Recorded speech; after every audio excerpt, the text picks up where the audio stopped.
안녕하세요. 저는 50살이 갓 넘은 여성입니다. 요즘 TV에서 돌싱끼리 만나는 프로그램들이 있더라고요. 각자의 절절한 사연에 본격적으로 보진 못했지만 오다 가다 보면서 눈물이 나기도 하더라고요. 그러면서 제 예전 이야기들이 생각나더군요. 이 정도 이야기하니 알아들으신 분들이 계시겠네요. 저를 흔히들 말하는 과거가 있는 여자였습니다. 그 과거에 저는 얽매여 삶을 포기하고 싶기도 했었습니다. 모두가 저에게 손가락질을 하는 것 같았고 막막했습니다. 하지만 저를 지켜준 건 역시나 사람들이었습니다. 그 사람들이 있었기에 지금의 제가 있을 수 있겠죠. 그 마음을 갚기 위해 열심히 산다고 살았지만 아직도 부족한 것 같아 더 분발하려고 합니다. 그러고 나면 시간이 더 지난 어느 때쯤에는 이제 그만 마음의 짐을 내려놓을 때가 되었다 알게 될까요? 도대체 이 여자가 어떤 사연이기에 이러나 싶으시죠? 지금부터 저의 이야기를 시작해 보겠습니다. 들으시고 잘 살았다고 칭찬 한 번만 부탁드립니다. 그 사람을 만난 건 20살 때였습니다. 고등학교 졸업하고 처음으로 가진 친구들 모임에서 서로 첫눈에 반해 정말 불같은 연애를 했습니다. 우리는 어렸고 두려울 것이 없었습니다. 게다가 그 남자는 저의 지역에서도 나름 잘 산다는 축에 끼는 집안이었는데 남자는 그 부분을 내세우며 내가 희명이 너 책임진다니까. 우리 엄마도 언제든지 며느리 볼 생각 있다고 하셨어. 라고 말하고는 했습니다. 그런 남자의 말에 저는 설렜습니다. 20살밖에 되지도 않았던 여자애가 왜 책임진다는 그 말에 설렜는지 지금도 이해가 되지 않지만 그냥 그 남자가 한 말이라 좋기도 했던 것 같습니다. 그 남자가 숨만 쉬어도 좋았으니까요. 같이 밥 먹을 때도 좋았고 차를 마실 때도 좋았습니다. 아침 일찍부터 만나 저녁 늦게 헤어지면서도 헤어지기 싫어 아쉬웠습니다. 주변 친구들은 둘이 뭐가 그리 좋냐며 핀잔을 주기도 했지만 그냥 그 남자와 함께하는 모든 것이 좋았습니다. 술을 마시지 않아도 술 마신 것 같았으니까요. 그러다 남자는 저를 정말로 자신의 어머니에게 소개를 시켰습니다. 홀어머니의 외아들이었음에도 저에게 거리낌 없이 대해주시는 어머니도 좋았습니다. 갈 때마다 맛있는 음식도 해주시고 가끔 용돈도 주시면서 우리 태영이랑 사이좋게 지내. 진짜 이대로 날 잡아도 좋고 아직 너무 어려서 희명이 부모님이 싫어하시려나? 내가 주책이지? 우리 태영이밖에 없으니까 내가 외로웠는데 희명이 같이 예쁜이가 놀러오니까 좋아서 그래 라고 하시기도 했습니다. 그러면서 저에게 예쁜이라고 부르시곤 하셨죠. 제가 잘 먹는 음식은 많이 하셔서 싸주시기도 하셨습니다. 그걸 본 엄마는 어머 감사해라. 음식 솜씨도 좋으시네 라며 좋아하셨지만 이러다 우리 막내 일찍 시집가는 거 아니야? 엄마 그거는 싫은데 라며 눈물을 글썽이시곤 하셨습니다. 그런 저와 엄마를 본 큰오빠는 고등학교 졸업한 지가 언젠데 벌써 시집이야기야. 정신 차려 이 기집애야. 학교나 잘 다닐 것이지 까불기는 이라며 면박을 주곤 했습니다. 어릴 적부터 큰오빠는 제가 조금이라도 어긋나게 행동하면 엄청 엄하게 단속을 했던 터라 큰오빠의 그런 모습에 그저 입만 삐죽거릴 뿐이었습니다. 대학에 들어갈 때 과도 큰오빠가 정해줄 정도로 단속이 심했거든요. 무서울 때도 많았고 짜증날 때도 많았지만 나이 차이가 12살이나 났고 오빠는 그때 벌써 결혼을 한 상태였던지라 저에게는 엄청 어른처럼 느껴져 함부로 대들지도 못했습니다. 큰오빠 말고도 오빠가 둘이나 더 있지만 다른 오빠들은 저에게 관심도 크게 있지 않을 뿐더러 무섭게도 안 했기에 그저 큰 오빠만 잘 피해 다니면 될 일이기도 했습니다. 어차피 오빠는 분가해 가끔만 집에 오니까요. 그러지 않았으면 그 남자와 연애하는 일도 굉장히 어려웠을 겁니다. 나이가 많으신 부모님은 어릴 적부터 제가 뭘 하든지 다 좋다고 하셨던지라 제 연애에도 그저 여유 있게 바라보셨습니다. 그래서 저는 걱정이 없었던 것 같습니다. 한마디로 철이 없었던 거죠. 세상 무서운 줄 모르고 말이죠. 저희 집은 부유하진 않았지만 화목했고 오빠들이 셋이나 되다 보니 더 어리광쟁이로 자란 거였습니다. 하지만 저는 20살이 되었으니 어른이고 다 제가 결정할 수 있는 거라고 건방진 생각을 했습니다. 주변 어른들도 그 남자와 저의 만남을 지지해 주시니 거리낄 것이 없었습니다. 그래서인지 저희는 과감한 연애를 했습니다. 과감한 연애의 결실은 참으로 가혹한 줄도 모르고 그랬습니다. 2학기 중간고사를 끝내고 남자의 어머님이 그동안 고생했다며 밥 먹으러 오라고 하셨다는 말을 전하는 그 남자를 따라 남자의 집으로 갔습니다. 시험 공부하느라 서로 바빠 얼굴을 자주 보지 못했던 터라 둘만 있고 싶었지만 어머님의 성의를 무시할 수 없어 갔습니다. 그런데 그날따라 어지럼증도 심하고 속도 안 좋아 가면서도 태영아, 나 그동안 너무 힘들었나 봐. 유난히 힘들더라. 그래서 그런지 나 오늘 컨디션이 너무 안 좋아. 어머니한테 얘기 좀 잘해줘. 나 이상하게 보시면 어떻게 해? 라고 미리 말해야 할 정도였습니다. 그런 저에게 가서 밥만 먹고 내 방에서 좀 누워 자. 진짜 얼굴이 너무 안 좋다. 엄마가 너 보고 보약 지어주시겠다고 하겠는데? 라며 안심을 시켜주었습니다. 남자의 집안에 들어서자 온 집안에 풍기는 음식 냄새에 어지러움이 더 커지더니 이내 화장실로 달려가 다 토해내게 되었습니다. 코를 붙들고 다 개어내는 저를 본 남자와 어머니는 매우 놀란 듯 보였습니다. 하지만 제게 그건 중요한 게 아니었습니다. 당장에 쓰러질 것 같더라고요. 속도 너무 안 좋고 음식 냄새가 너무 역하게 느껴져 그 집에 더 있을 수가 없었습니다. 어머니, 너무 죄송한데 제가 되게 체했나 봐요. 음식하느라 힘드셨을 텐데 어쩌죠? 저 이만 가봐야 할 것 같아요. 라는 말만 남기고 문을 박차고 나와 버렸습니다.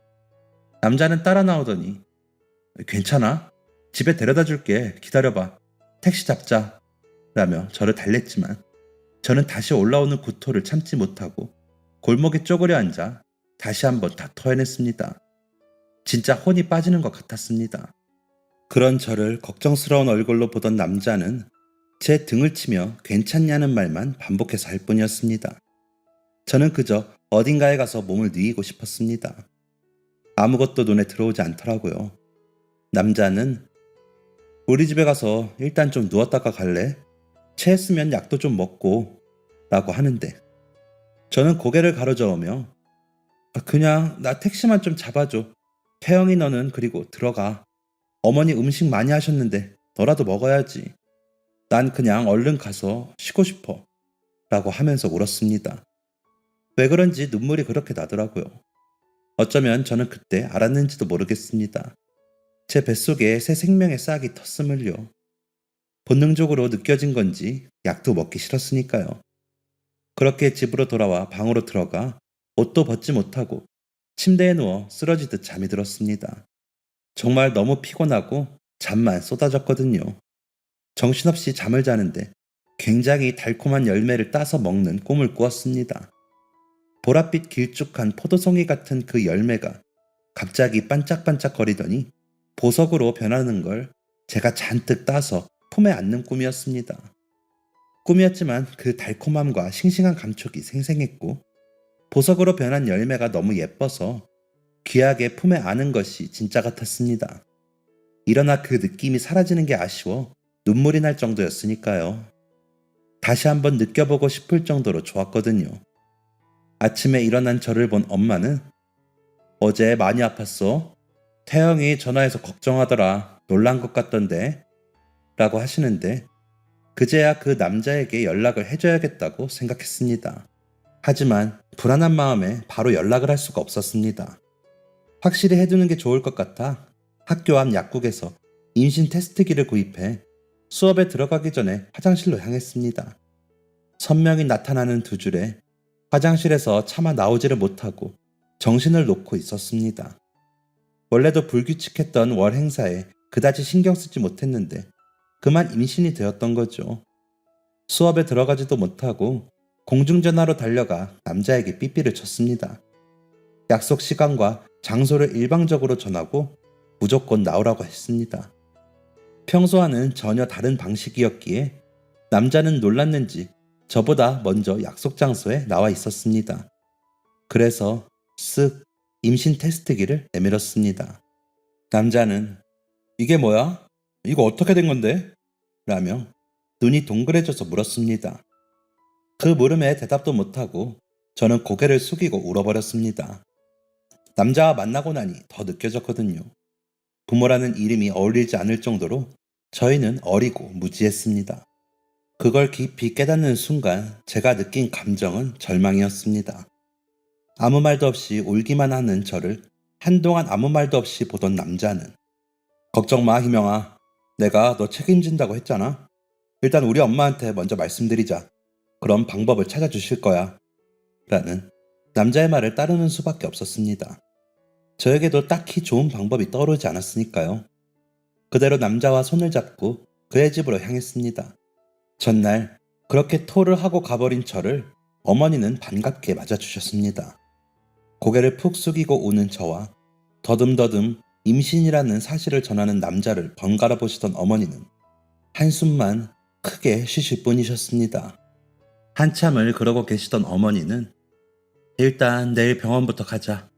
내일 나랑 병원부터 가. 응?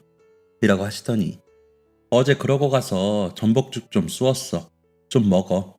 일단 먹어야 할 것 아니야. 라며 따뜻한 죽을 내미셨습니다. 훌쩍거리며 울던 저는 어머니가 내미시는 죽을 겨우 몇 숟가락 먹고 또 울었습니다. 앞으로가 두려웠거든요. 뭘 어떻게 해야 하는 건지 하나도 생각이 나질 않았습니다. 그런 제 손을 꼭 잡고 어머니도 같이 우셨습니다. 어머니도 막막하셨겠죠. 다음날 어머니를 만나 산부인과로 향했습니다. 검진을 기다리는 동안 머리가 어지럽고 속이 울렁거렸지만 쿵쾅거리면서 뛰는 심장을 부여잡는 게 더 힘들었습니다. 순서가 되어 검진을 받으러 들어가면서도 제발 테스트기가 잘못된 것이길 바랐습니다. 하지만 제 심장보다도 더 쿵쾅거리는 아이의 심장 소리가 들렸습니다. 의사 선생님은 같이 오신 분이 어머니세요? 임신입니다. 주수로 15주 정도 되었네요. 축하드려요. 라며 웃으시더라고요. 머릿속이 아수라장이 되었습니다. 웃어야 할지 울어야 할지 모르겠는데 아이의 심장 소리가 너무 또렷이 제게 박히더라고요. 그런 제 손을 잡으신 어머니는 눈가에 눈물이 맺히신 채로 화면에서 눈을 못 떼시더라고요. 임산부 수첩을 받고 초음파 사진을 받아 병원을 나서는데 다리가 후들거렸습니다. 제가 넘어질 것 같았는지 어머니가 얼른 제 손을 잡아주시더라고요. 그렇게 어머니를 의지한 채 남자의 집으로 갔습니다. 집에서 기다리고 있던 남자는 저와 어머니를 보자 달려와 뭐래? 병원에서 뭐래? 라며 묻는데 그런 남자를 보자니 또 눈물이 나더라고요. 그 자리에 서서 울면서 초음파 사진을 내밀었죠. 남자는 어디가 아기인 거야? 라며 한참을 보더니 희명아, 어쨌든 우리 사랑의 결실이잖아.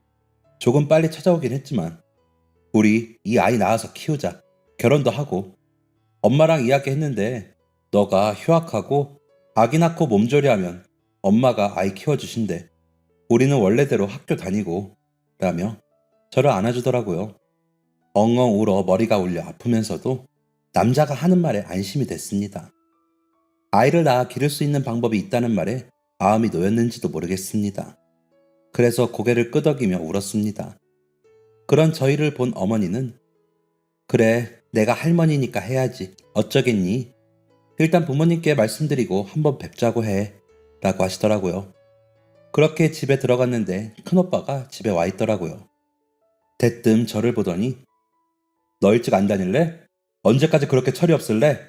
세상 무서운 줄 모르고 라고 인상을 쓰더라고요. 그런 오빠가 무서워 방으로 도망가면서 내가 애인가? 오빠는 괜히 라며 말대꾸를 하고는 문을 닫았습니다.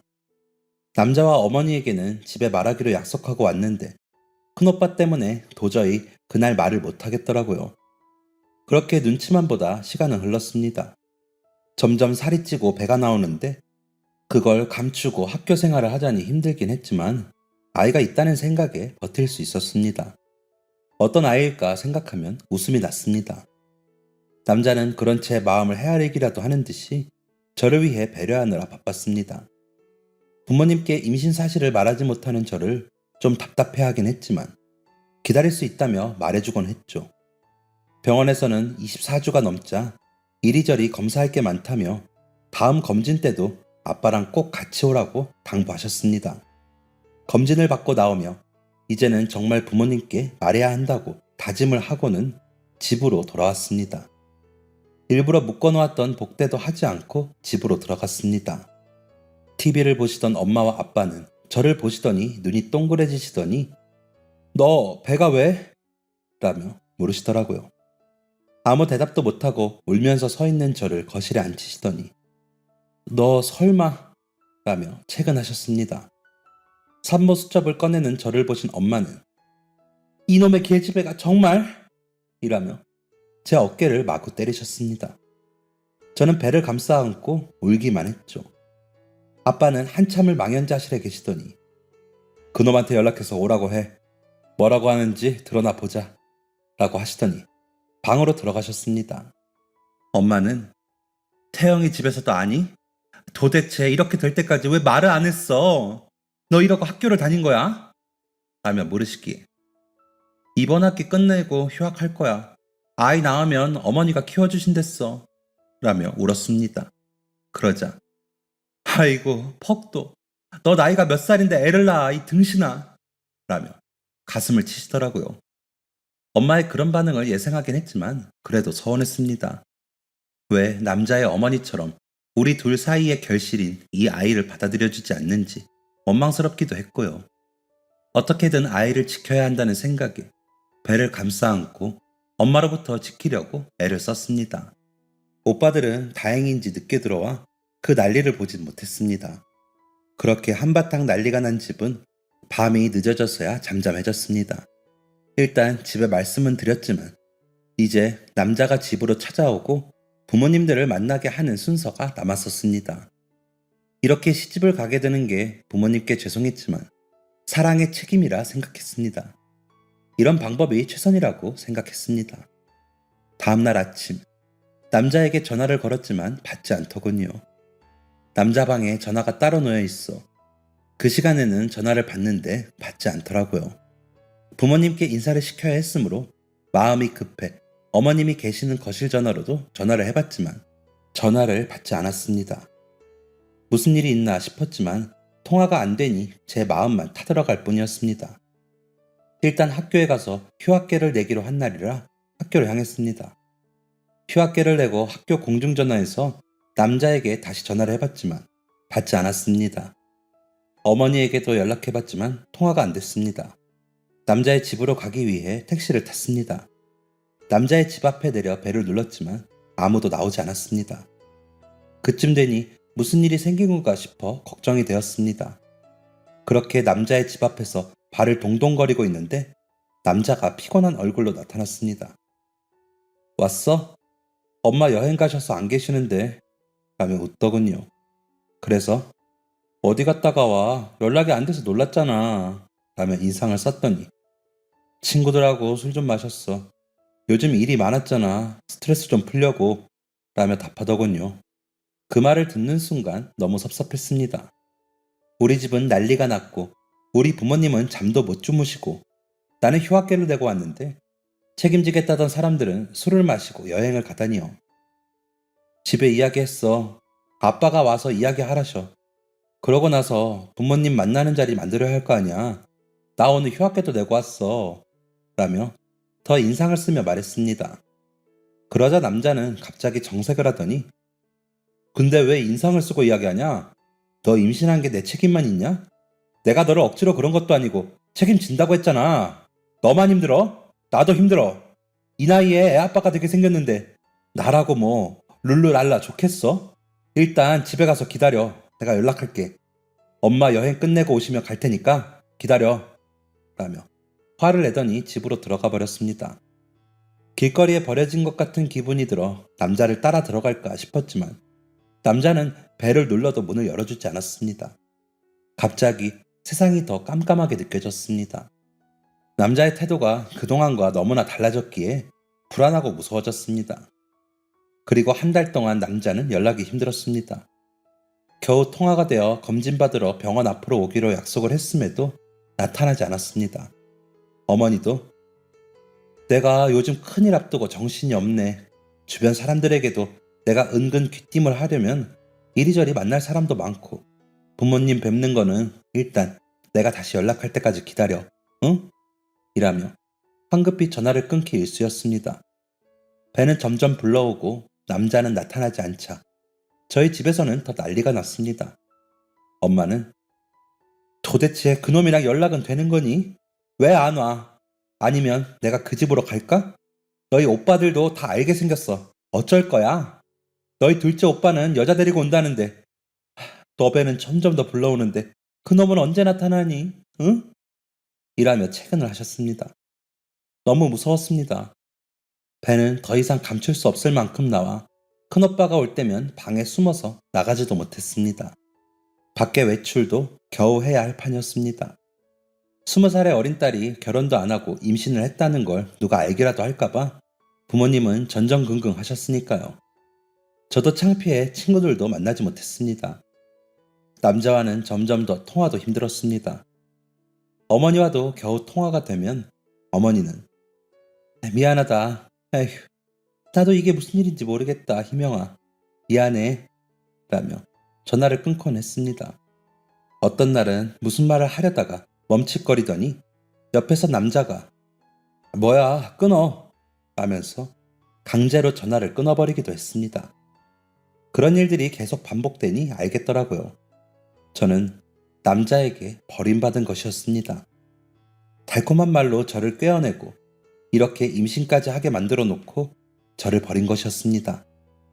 다 책임지고 아이를 키우게 해주겠다던 그 사람의 엄마도 마찬가지라고 생각하니 소름이 끼쳤습니다.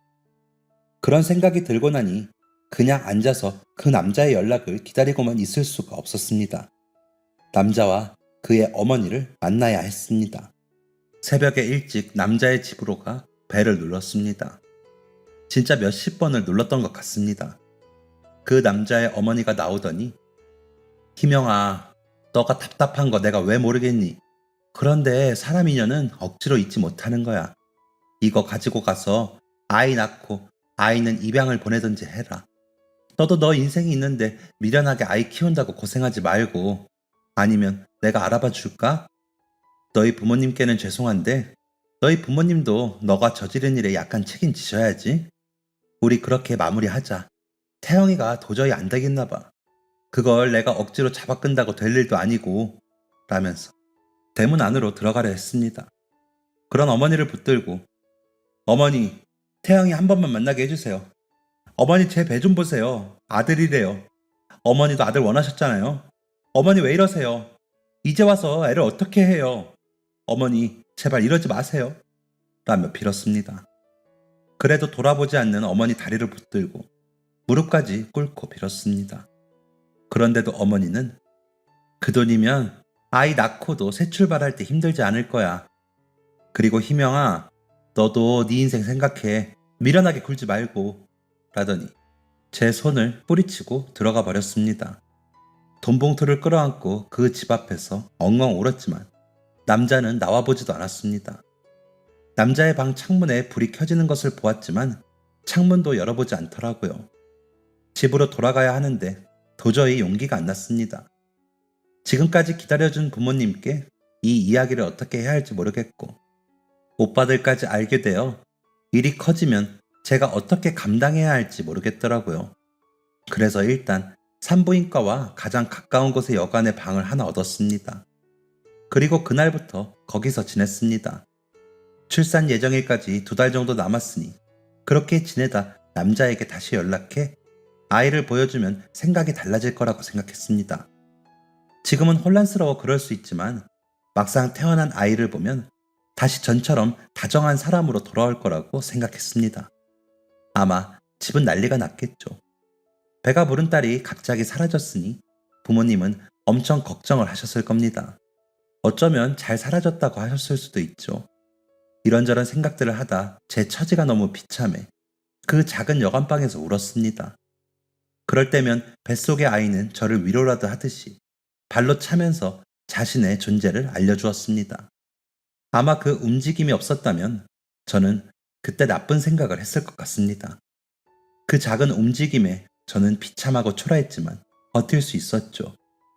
미안한 마음에 아이에게 아이야, 아빠가 우리 아가 얼굴만 보면 마음이 달라지실 거야. 그러니까 우리 조금만 힘내자. 알았지? 라며 말하곤 했습니다. 그럴 때도 꼼지럭하며 움직이는 아이의 느낌에 저는 눈물이 났습니다. 그렇게 버티고 버티던 아침에 배가 아파오기 시작했습니다. 처음에는 화장실이 가고 싶은 줄 알고 화장실에 가봤지만 확연히 다른 통증이더라고요. 병원에서 알려준 대로 아픈 간격을 재보았더니 3분 정도 간격으로 진통이 오더라고요. 병원에 연락을 하고 싸놓았던 가방을 챙겨 여관 주인에게 택시 좀 잡아달라 부탁을 하고 계단을 내려갔습니다. 겨우 1층에 도착해 택시가 오기를 기다리는데 무언가 주르륵 흐르는 게 느껴졌습니다. 그러더니 견딜 수 없을 만큼 고통스러운 진통이 오더라고요. 택시가 도착했고 겨우 정신을 붙들고 병원 이름을 말씀드렸습니다. 다행히도 아기 엄마 조금만 참아요. 내가 얼른 가볼게. 라며 위로해주시는 기사님을 만나 병원에는 무사히 도착할 수 있었습니다. 세차비까지 드리겠다는 저의 말에 건강히 아이 낳으면 그걸로 됐습니다. 라며 저를 부축해 병원 입구까지 데려다 주시는 기사님의 다정한 말에 저는 코끝이 찡했습니다. 낯선 사람들도 아이를 위해 애써주시는데 애 아빠라는 사람은 어디서 뭘 하고 있는 건지 싶어 속상하더라고요. 그렇게 도착한 병원에서 저는 응급으로 분만실에 들어가 진통을 시작했습니다. 남자와 남자의 어머니한테 병원에서 여러 차례 연락을 해봤는데 연락이 닿지 않는다며 다른 보호자 연락처를 달라는 간호사님의 말에 저는 엉엉 울면서 진통을 했습니다. 그때 무슨 생각이었는지 큰오빠의 연락처를 알려주었습니다. 그냥 부모님께 연락하면 쓰러지실 것 같아 막연히 큰오빠를 생각했던 것 같습니다. 오빠는 저를 크게 혼내긴 해도 쓰러지진 않을 테니까요. 병원에서 연락이 닿았는지 오빠분 오신대요. 산모님 조금만 힘내세요. 라며 제 손을 잡아주시는 의사 선생님의 손길에 저는 다시 눈물이 났습니다. 하지만 아이를 위해 울고만 있을 수는 없었습니다. 정말 생과 사를 넘나드는 기분으로 진통을 했습니다. 너무 괴로웠지만 아이의 머리가 보인다는 그 말에 저는 기뻤습니다. 아이가 태어나면 다 해결될 것이라고 생각했으니까요. 병원에서 연락을 했으니 늦게라도 남자가 어머니의 손을 잡고 나타나 그동안 미안했으니 아이와 함께 집으로 가자고 할 것이라고 생각했으니까요.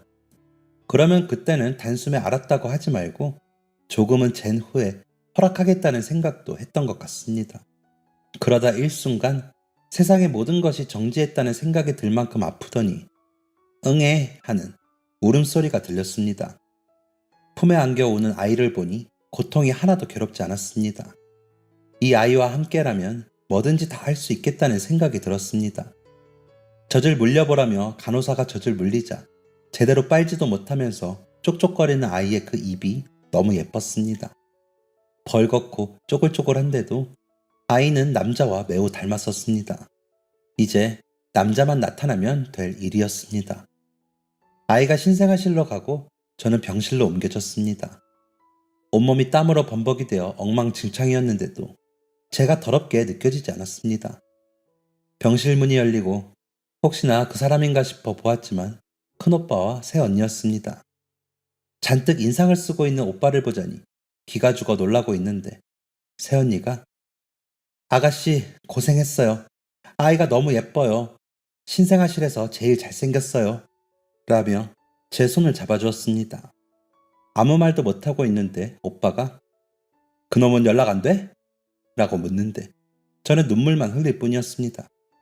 그러자 새언니가 당신은 지금 왜 그런 소리를 해요? 아가씨 울지 마요. 눈 나빠져요. 몸조리가 얼마나 중요한데요. 라며 저를 달랬습니다. 퇴원을 하는데도 남자와 그의 어머니는 나타나지 않았습니다. 큰오빠 내외는 저를 데리고 본인들 집으로 가더군요. 새언니는 아이들은 저희 친정으로 보냈어요. 아이들 한 달은 거기서 지낼 거예요. 라면서 저를 방으로 안내해 주었습니다. 그렇게 저는 오빠네 집에서 몸조리를 했습니다. 그렇게 한 달이 지나고 저는 남자의 방으로 전화를 했습니다. 정말 마지막이라는 심정으로 걸었죠. 한참이 울리고 전화를 받은 남자의 목소리에 나야 라고 했더니 남자는 아무 말도 없었습니다. 나 아기 낳았어. 아들이야. 언제 보러 올래? 라고 물었더니 내가? 우리 엄마랑 이야기 다 된 거 아니었어? 아이 보육원이나 입양기관에 갈 때나 연락해. 그땐 나도 같이 가줄게. 그런데 뭐 아이를 키우자거나 이런 거면 연락하지 마. 너 돈도 받았다며. 돈 더 줘?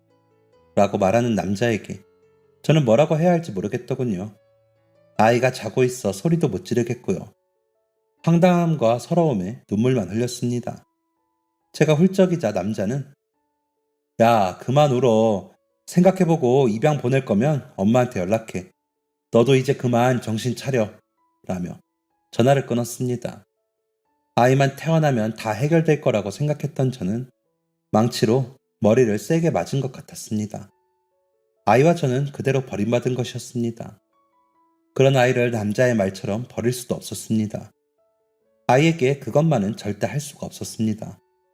전화를 끊고 아이를 안고 울고 있는데 새언니가 방으로 들어오더니 아가씨 밥 먹어요 얼른 이라며 저를 끌고 나갔습니다. 겨우 끌려나가 밥을 먹는데 도저히 넘어가지 않더군요. 그래서 깨작거리자 아가씨 이러면 어떻게 아이를 지키겠어요. 얼른 더 먹어요. 그래야 아이도 아가씨도 살아요. 얼른 이라며 아이를 안고 눈물을 훔치며 제게 밥을 권했습니다. 그리고 그날 저녁 퇴근하고 돌아온 오빠는 새언니와 저를 거실에 앉히더니 김영아 잘 들어. 너희 새언니랑 부모님이랑 이야기해봤는데 아이 놓고 너는 집으로 가. 가서 복학도 하고 너 할 일 해. 라고 하는 겁니다. 저는 싫어. 오빠 싫어요. 라며 울었습니다. 우리도 아이들 더 이상 처갓집에 맡길 수 없어. 데리고 와야 해. 애들 보기 전에 너는 가. 애는 우리가 호적에 올리고 우리 자식으로 키울 거야. 너도 봐서 알겠지만 너희 새언니 낳지 않았다고 차별하고 그러지 않을 거야. 너 이제 막 21살인데 어떻게 애를 키우고 살래? 오빠한테 맡기고 너는 너 인생 살아. 아이 본다고 자주 오지도 말고 지금 우리 애들 보듯이 그러고 살아. 너 집으로 가면 어학연수 3개월 다녀오고 돌아와서 복학해. 라는데 저는 아무 말도 못하고 엉엉 울기만 했습니다. 다음날 아침 새언니는 아무 말도 없이 저의 손을 잡고 챙긴 가방을 쥐어주었습니다. 안 가겠다고 버텨봤자 소용이 없다는 걸 안 저는 그저 묵묵히 오빠 집을 나와 집으로 향했습니다. 엄마는 아무 말 없이 저를 안고 우셨습니다. 아이는 한 달 뒤쯤 조카들과 왔습니다. 민호라는 이름이 생겼더군요. 큰 조카는 고모, 민호가 엄마 뱃속에 있었는데 아무도 몰랐대요. 엄마가 갑자기 배가 아파서 우리가 외할머니네 가 있는 동안 태어났대요. 대단하죠? 되게 예뻐요. 라며 동생 자랑을 했습니다. 아이를 안아보고 싶었지만 옆에서 엄마가 제 손을 잡고 놔주지 않아 그러지도 못했습니다.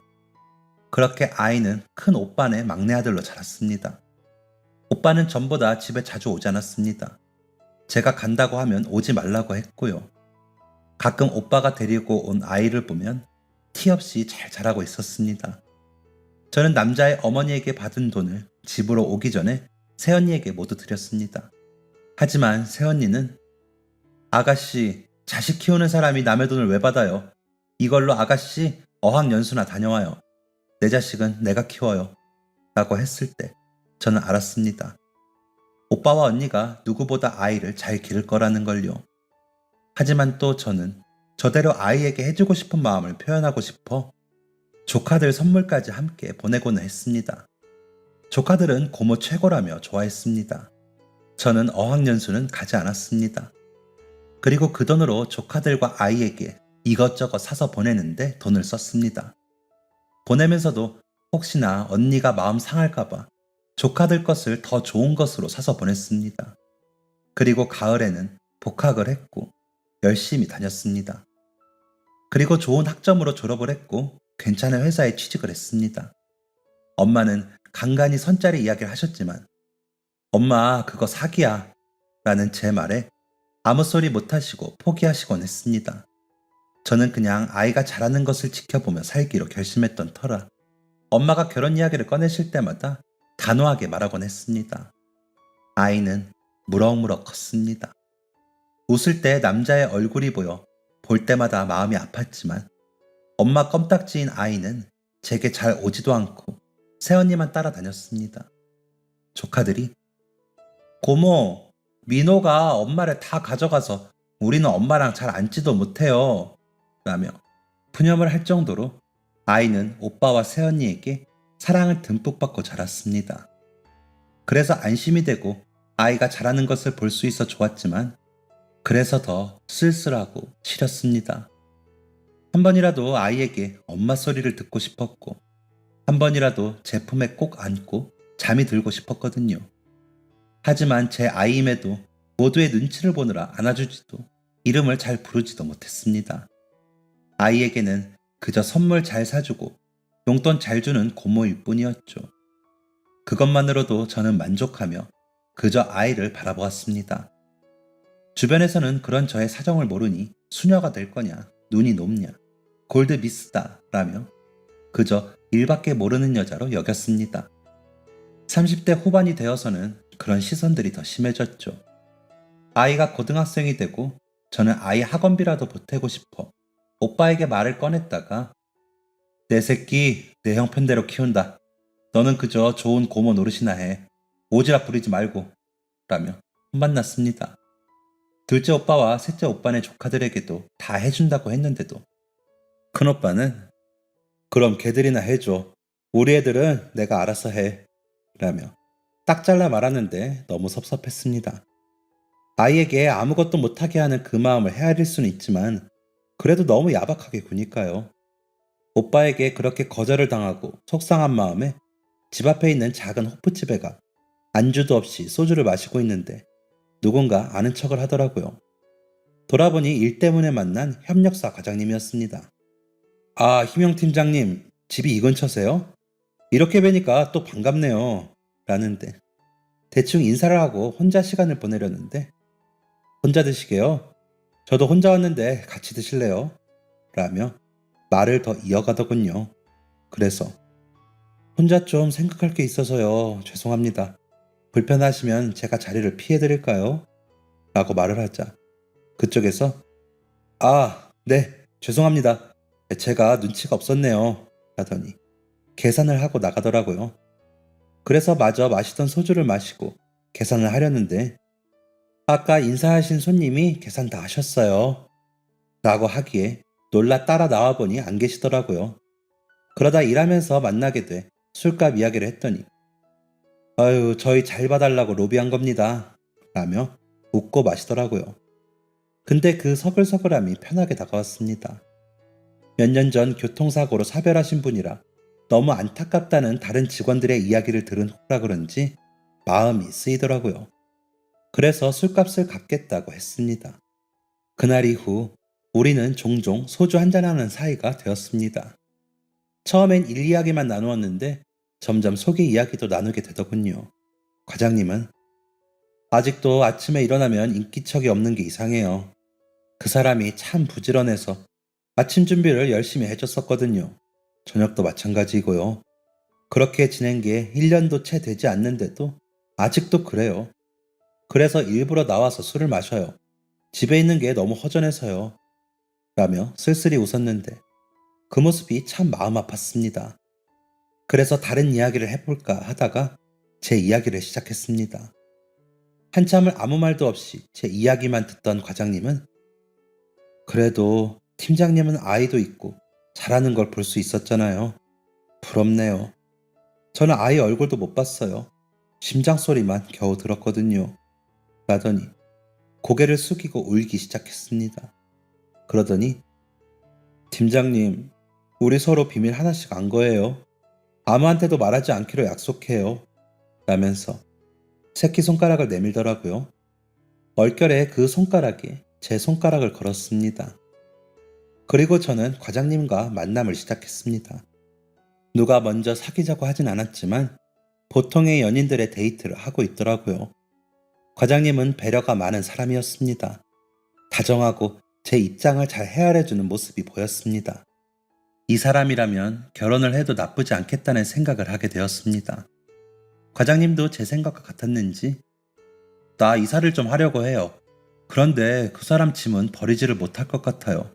잘 싸서 보관만 해도 괜찮을까요? 라고 묻는데 네, 저는 아이가 지척에 있는데 짐 정도는 싸서 들 수도 있죠. 라고 대답했습니다. 그랬더니 그 집에서 같이 사는 거는요? 라고 묻기에 네, 그래요, 그럼. 이라고 답해버렸습니다. 그렇게 과장님과 결혼을 약속한 저는 부모님께 좋은 소식을 전할 생각에 다소 들떠서 집으로 향했습니다. 집에 도착해보니 큰오빠가 혼자 집에 와 있더군요. 무슨 일인가 싶어 오빠 무슨 일이에요? 라고 물으니 엄마가 태영이가 죽었다고 연락이 왔어 라고 하시는 겁니다. 그 사람이 왜 죽어? 엄마는 그걸 어떻게 알았어? 오빠! 라고 묻자 오빠는 천천히 입을 열었습니다. 너가 갑자기 사라지고 태영이한테 연락이 왔어. 어머니랑 내가 나갔지. 그 집 엄마랑 둘이 무릎 꿇고 빌더라. 제발 아이만 지켜달라고. 뭐든지 다 할 테니 아이만 지켜달라고. 무슨 소리냐고. 희명이 인생 다 망쳐놓고 이게 무슨 소리냐고. 그 녀석 멱살을 잡았다. 그런데 나풀거린다는 말이 맞을 정도로 가뿐하게 들리더라. 이상해서 보니 사람이 병색이 완연해. 아프냐고 물어보니 암이래. 오래 못 살 것 같다고. 너 새 출발하게 하려면 그 방법밖에 없다면서 사정사정을 하더라. 지금은 자신들이 준 돈으로 어디서 지낼 것 같은데 아이 낳으려면 연락 올 테니까 제발 부탁한다면서 말이야. 안 그러면 보육원에 줬다고 하고 자신들한테 아이 보내달라고. 그러는데 태영이가 희명이 애 없으면 못 살 거라고 제발 아이는 보고 살 수 있게 해달라면서 사정을 하더라. 그래서 약속을 했다. 태영인 그렇게 십몇 년을 투병을 했어. 그러다 아까 저녁에 그만 떠났다고 연락이 왔어. 라며 담담히 말하더군요. 믿을 수가 없었습니다. 제가 믿지 못하자 민호한테는 할머니 친구 만나러 가자고 하고 태영이 엄마는 가끔 보여줬어. 민호가 워낙 착해서 부침성 있게 잘하니까 얼마나 좋아하던지. 앞으로도 그렇게 보여주기로 했다. 애가 다 알면 얼마나 혼란스럽겠니? 너도 지금처럼 그냥 지내. 그래도 장례식에는 다녀오라고 이야기한 거야. 민호는 지네 형들이랑 너희 오빠가 내일 데리고 다녀올 거래. 아빠 친구다 하면서 너는 오늘 밤에라도 좀 다녀와. 라며 엄마가 말씀을 하시는데도 저는 믿을 수가 없었습니다. 엄마가 말한 장례식장으로 향하면서도 믿을 수가 없었습니다. 장례식장에 도착해 진태형이라는 이름이 적힌 편말을 보면서도 믿을 수가 없었습니다.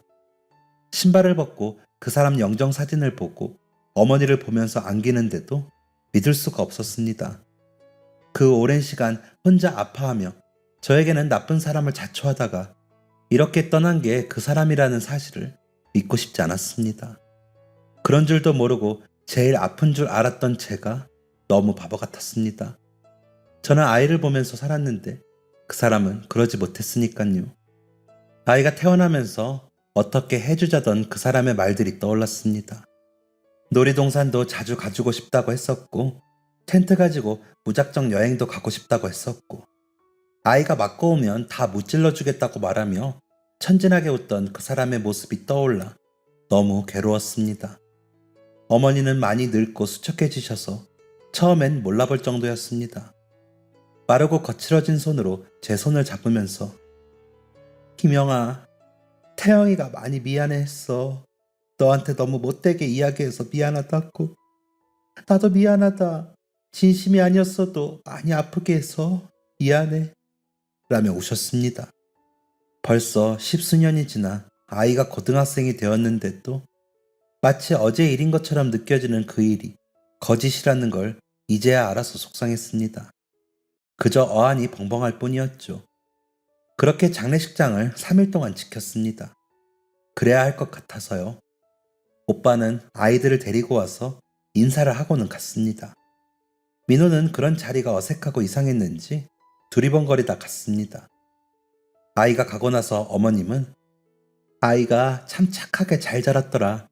희명이 가족분들이 너무 고생하셨지. 미안하다. 우리가 너무 미안해. 라며 그 사람이 저에게 모질게 하던 그 첫 번째 날에 대해 이야기를 꺼내셨습니다. 그때 있잖아. 너가 부모님께 이야기하고 온 날, 그 전날 저녁에 우리가 응급실에 갔다 왔어. 태영이가 쓰러졌거든. 아무래도 암인 것 같다며 검사하고 가라고 해서 검사를 하고 집으로 오는데 너가 보이더라.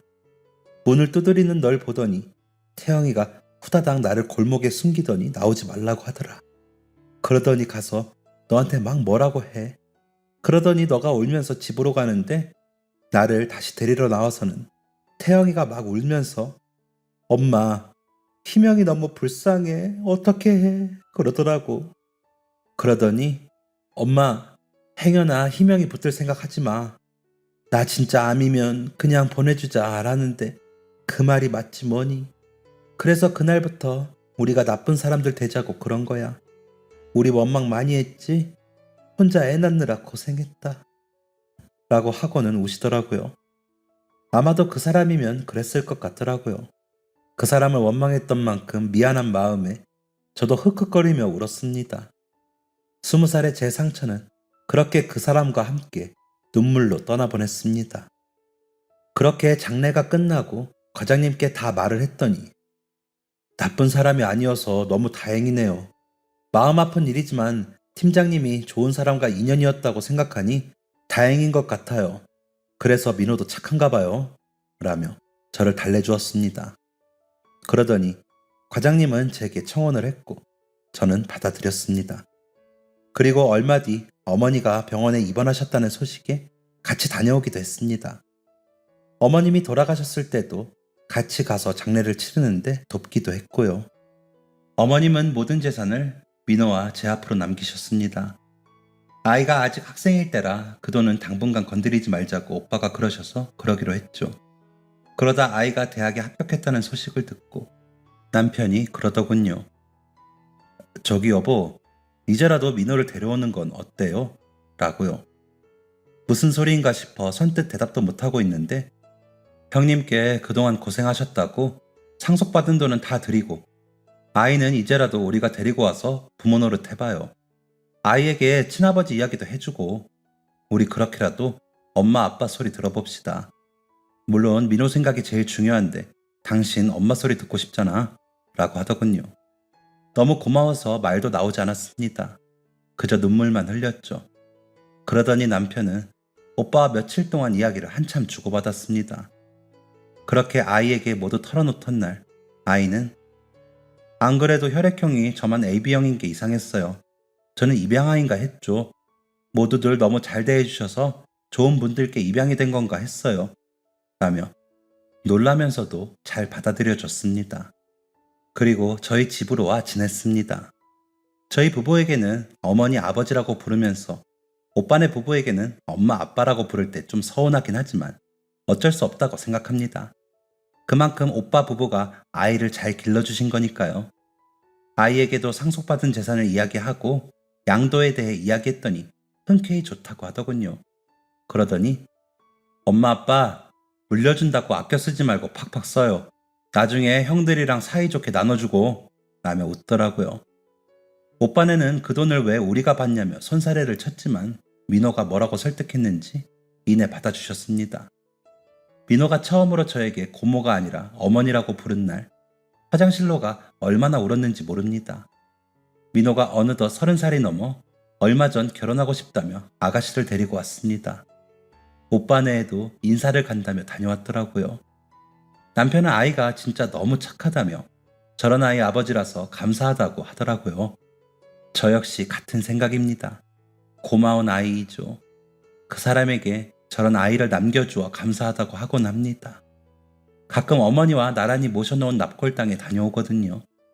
제가 남편의 전처 제사를 지내주니 본인도 그렇게 하자고 하지만 제가 그렇게는 못하겠더라고요. 그래서 그냥 납골당에 다녀오는 것으로 대신하고 있습니다. 참 뭐 저런 여자가 다 있나 싶으시죠? 그래도 저는 남편 말처럼 운이 좋은 사람인 것 같습니다. 그만큼 주변 사람들한테 사랑받고 있고 받았고요. 이제는 제가 그 사랑을 어떻게 돌려줘야 할지 궁리를 해봤습니다. 그러면서 새로 맞이하는 며느리에게도 잘 해야겠다는 생각을 합니다. 그러다 보면 더 베풀 수 있는 그런 자리가 생기겠죠. 아직 갈 길이 먼 철없는 여자의 사연을 읽어주셔서 감사합니다. 채택까지 된다면 더 좋겠네요. 감사합니다. 지금까지 사연 들어주셔서 감사합니다. 사연이 재밌으셨다면 구독과 좋아요를 눌러주세요. 감사합니다. 안녕히 계세요.